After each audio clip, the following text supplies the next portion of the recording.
Let's do a quick get ready with me video while I share with you guys some of my struggles with anxiety. This video isn't going to be an easy one for me to film or talk about. I've been debating if I should film this, but I felt like it was finally time to share with you guys a little bit more about myself. Most of you don't know because I don't talk about it.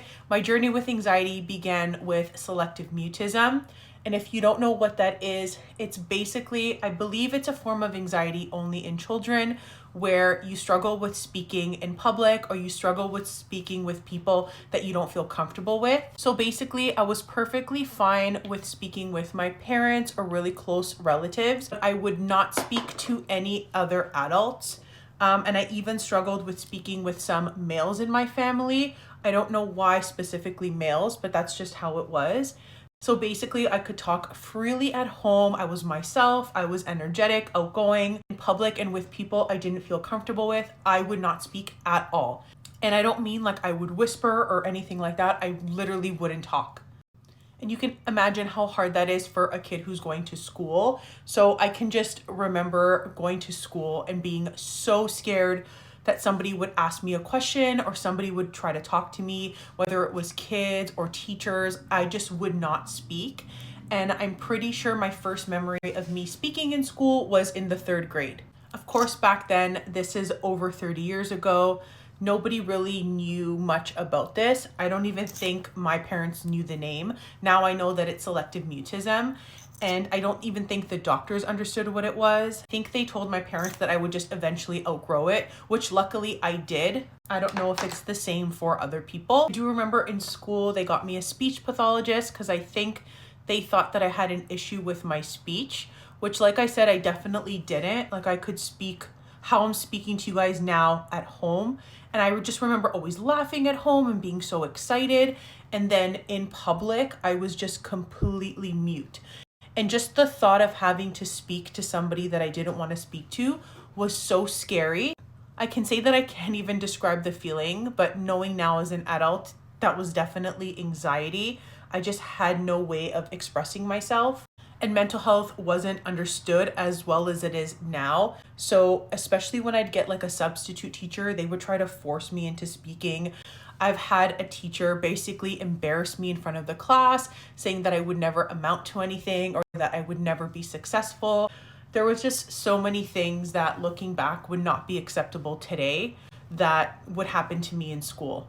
I remember actually being in kindergarten and there was one boy in my class who I felt really comfortable with, and he would be the person that I would basically go whisper to if I needed to tell the teacher something or if I needed to use the washroom, or I guess if they had a question for me, they would ask him. I have no idea why I felt comfortable with this kid. I don't even really remember my thought process back then. Thinking back, I think for the most part, the teachers respected it, even though they didn't understand it. I have never met anybody else in my life who has had selective mutism, so I would be interested to hear somebody else's perspective, if their kid is going through it. I think I actually learned about it in university when I was taking psychology. I saw a very short chapter on selective mutism, and when I looked it up, I was like, oh my God, that was me. I had never heard of anybody else who had it, and it kind of makes you feel a little bit weird. Like, why didn't I talk to everybody? Like, what was the big deal? And especially now that I'm much more comfortable speaking, like I definitely don't feel super comfortable with presentations or anything like that. Like I did struggle with presenting in front of class in school.